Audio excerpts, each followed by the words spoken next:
about making a video because I went to Stanford yesterday and I met with the plastic surgeon and I meet with him.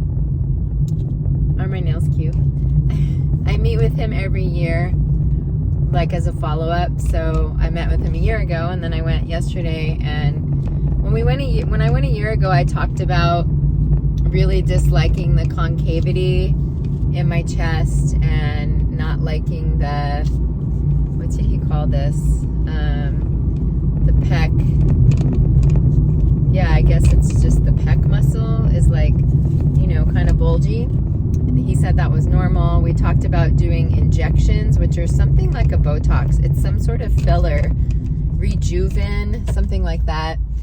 I think it's something that people do when they're trying to just get filler. They use this stuff, Rejuven.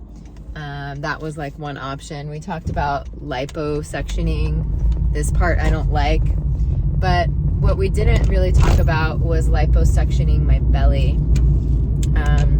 Like since I've gone through all this stuff, mostly since I got my ovaries out, I've gained this 10 pounds that's like impossible for me to lose. And so normally I don't really care. I kind of like that sort of goddess body a little bit, you know, or like a belly dancer body that has a little bit of a belly. I don't really like having an ultra flat stomach. Has never been something I've strived for or even found aesthetically pleasing. But the difference for me now is that not only am I flat, but it's like, you know, it's like pancake flat. It's not just like a little bit flat. It's flat as a board. So the contrast between being flat as a board and then having a belly, and it's a bigger belly than I used to. Like a belly dance belly is one kind of belly, and then a Winnie the Pooh bear belly is like another belly, right? So I talked to him about like liposuctioning out the belly, and then he talked about really what I just wanted to do was that, and I don't know if that's possible, like in terms of breast reconstruction, because all of that stuff is covered by insurance to like have an aesthetically pleasing outcome. But I don't know if like getting liposuction in the belly is considered part of that breast reconstruction. So anyway, he talked about the fat grafting, which a lot of people have had a reconstruction from fat grafting. Like it's gotten a lot more popular.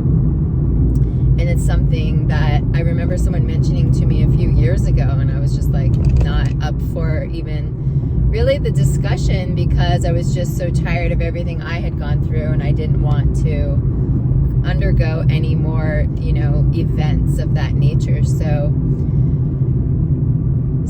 I'm considering it in a way that is surprising to me. In fact, yesterday he said, I guess a lot of time has passed. You forgot what happened. And it was funny because I was like, yeah, I guess in some ways hindsight's always 20/20, right? And while I was in the middle of all that, it was horrific. And now I haven't had a surgery since almost 3 years. Not like I want to have surgeries or look forward to it, but there is a way where it's kind of behind me, and I do feel like possibly I would be up for something like that.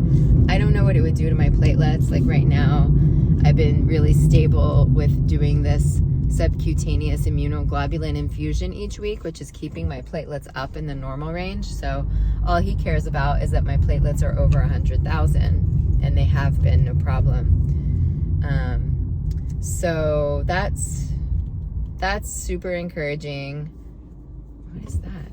Like my arm looks fat.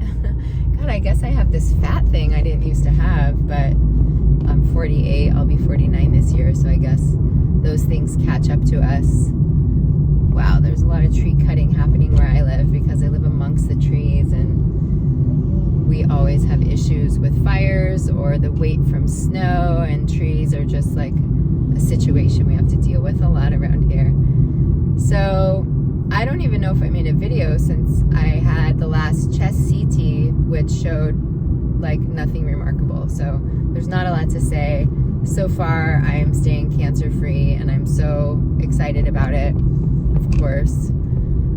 I'll hit 17, 18, 19, 20, 21, I'll hit 6 years this year of being cancer-free. Cross my fingers I stay cancer-free. And I am now, I took Fosamax, which is a bisphosphonate. I guess there's some types of bisphosphonates. And I took it, it's a one time a week pill. I took it on Monday. I'll take it again on next Monday. And this is to slow the process of the bone degradation, the bone density loss that's happening in my body from getting my ovaries out, and who knows, maybe from something else, but I'm blaming the oophorectomy on that, for that. And it went okay. I felt a little bit nauseous.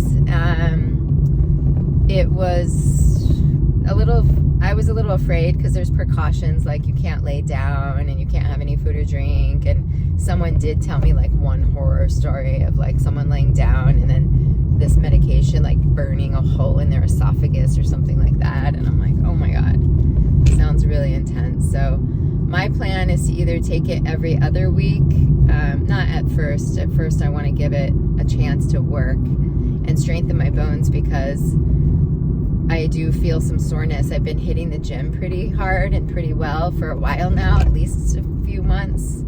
And I'm starting to really see the difference. But I started also to notice that it felt like maybe I pulled something in my back, and maybe it was muscular, but at the same time, if I've got severe osteoporosis, like I don't want to break a bone, you know, in the gym. So I'm looking forward to having some of my bone density like strengthened. And then the oncologist said it does have the added side benefit of preventing bone metastases, which is pretty fucking cool.